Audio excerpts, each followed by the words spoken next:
The Galactic Educational Exchange Program had seemed like such a brilliant idea on paper. Professor Zykthara of the Valerian Institute had championed it enthusiastically, convinced that bringing together younglings from across the galaxy would foster unprecedented understanding between species. That was before Honey Martinez and Harry Chen arrived from Earth. Zykthara's crystalline form shimmered with what could only be described as nervous energy as she hovered near the observation deck, her 7 eye stalks fixed on the recreation yard below.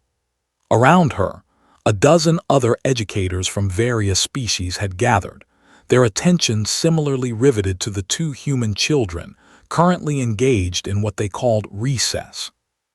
"Explain this to me again," demanded Professor Krautok, his chitinous plates clicking with agitation. The insectoid educator had taught younglings for 3 centuries, but nothing in his experience had prepared him for humans. "Why are they attacking each other?"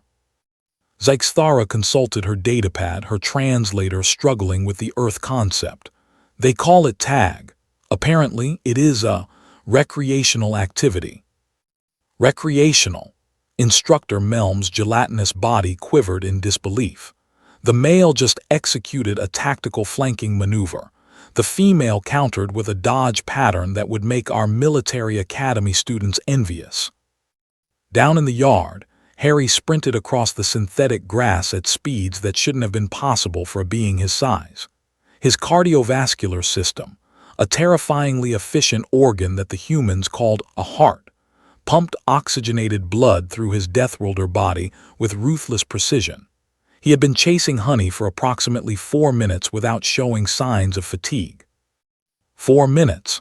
The other students, a Valerian, 2 Glixians, and a young Thoraxian, had retreated to the safety of the yard's perimeter after 30 seconds. "Got you," Harry lunged forward, his hand making contact with Honey's shoulder. She spun around, grinning with those bone-white crushing implements humans called teeth. "You're it now, but you'll have to catch me first." What happened next would be analyzed in xenobiology classes for years to come. Honey didn't just run. She engaged in evasive maneuvers that demonstrated an intuitive understanding of 3-dimensional space, momentum, and predictive modeling. She vaulted over a bench with the grace of a predator, rolled beneath a climbing structure, and rebounded off a wall with her legs, changing direction in midair. "By the Eternal Nebula," whispered Professor Zykthara, "did you see that impact absorption? Her skeletal structure should have shattered." "It's the bone density," explained Dr. Zenyuri, the station's xenobiologist, who had been studying the human medical data obsessively since their arrival. "Earth's gravity is 1.3 times standard. Their bones evolved to be incredibly dense, reinforced with a mineral called calcium. And their muscles." He paused, his translator chip smoking slightly as it processed the numbers. "Their muscles can exert force far beyond what should be possible for their size." Harry, demonstrating the relentless persistence that had allowed his species to become apex pursuit predators, simply changed tactics. Instead of following Honey's path, he calculated her likely trajectory and cut across the yard, intercepting her at the far corner. "Clever girl," Harry panted, using a phrase he'd picked up from one of Earth's ancient documentary films about extinct predators. Honey laughed, a sound that made several of the observing educators recoil instinctively. Laughter, they had learned, was a human expression of joy that bore an uncomfortable resemblance to aggressive threat displays in 17 other known species. "Your turn to run," she declared. What followed could only be described as a masterclass in pursuit and evasion tactics. The 2 human children transformed the peaceful recreation yard into a training ground that would have challenged soldiers twice their age from most species. Harry climbed the observation tower, a structure designed for gentle contemplation of the station's gardens, scaling it with the casual ease of Earth's ancestral tree-dwelling primates. His grip strength was such that he pulled his entire body weight up using only his fingertips. "That tower is rated for gradual ascension only," Krautak's translator nearly short-circuited with his distress. The structural supports aren't designed for dynamic loading. The humans are well within safety parameters, Zykthara assured him, though her own eye stalks had contracted into defensive positions. Barely. Honey, not to be outdone, executed what human military historians would recognize as a classic pincer movement. She didn't follow Harry up the tower, but instead circled around to the descent point, using the jungle gym equipment to position herself for an optimal intercept.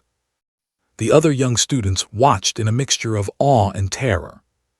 "Why do they train so aggressively?" asked young Plix, a Glixian whose species had evolved on a peaceful garden world where the concept of predation was purely theoretical. "Are they preparing for war?" "They're not training," Zykthara said softly, her voice filled with a dawning realization. "This is play. This is what human children do for enjoyment."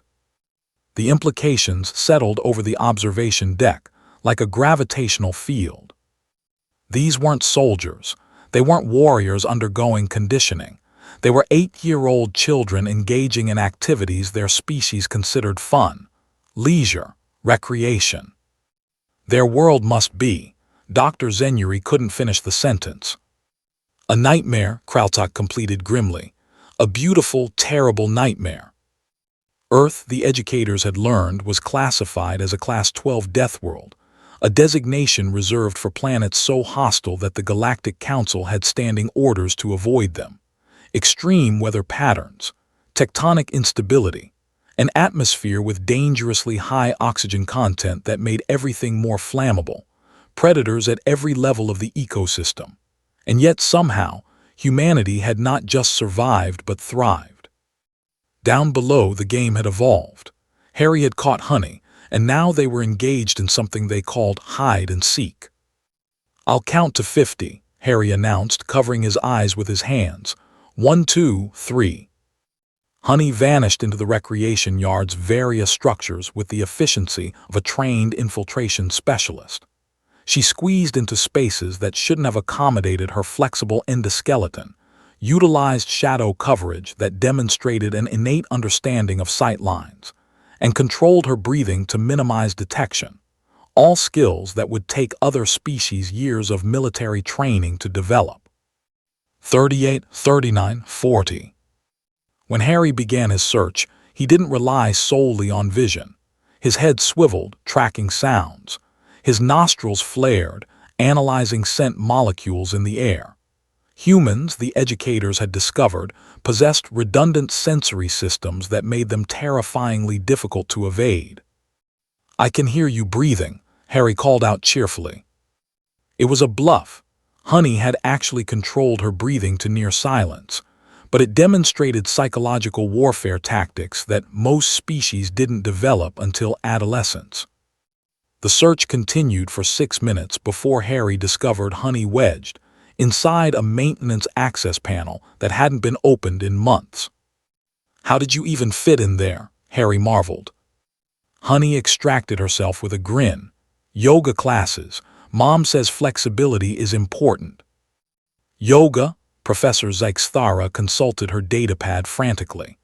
"A human wellness practice that involves contorting the body into various positions while controlling breathing and heart rate. It's listed under recreational activities." The educators exchanged glances. What other species required decades of meditation training to achieve? Human children learned in weekly community classes. As the recess period continued, Honey and Harry invented new games. They created an obstacle course that would have challenged military candidates from most species. They engaged in a cooperative climbing exercise that required trust, communication, and spatial awareness far beyond their years. They even initiated a game of keep away, with a ball that involved throws calculated with such precision that the station's safety AI flagged it 3 times as a potential projectile weapons test. Throughout it all, they laughed. They encouraged each other. When Harry fell, a tumble that would have hospitalized a Glixian, he simply stood up, brushed himself off, and tried again. "Minimal damage," Dr. Zenyuri noted, scanning the boy remotely. "Minor abrasion. His coagulation cascade has already begun. The wound will seal within minutes." "Coagulation cascade?" Kraltok asked weakly. "Their blood clots itself automatically," the doctor explained. "It's a self-repair mechanism, one of 17 redundant systems their bodies employ." As recess drew to a close, Honey and Harry collapsed on the grass, their chests heaving as their powerful hearts pumped oxygen-rich blood to their overtaxed muscles. They were sweating, another Deathworlder adaptation that allowed them to regulate temperature through evaporative cooling, enabling persistence hunting that could outlast any prey. "That was fun," Honey declared. "Best recess ever," Harry agreed. "Fun." The word echoed through the observation deck like a revelation.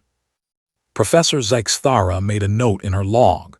"Human recreational activities appear indistinguishable from military combat training to non-Deathworlder observers. Recommend updating educational protocols. Human children require substantially more physical activity than previously estimated.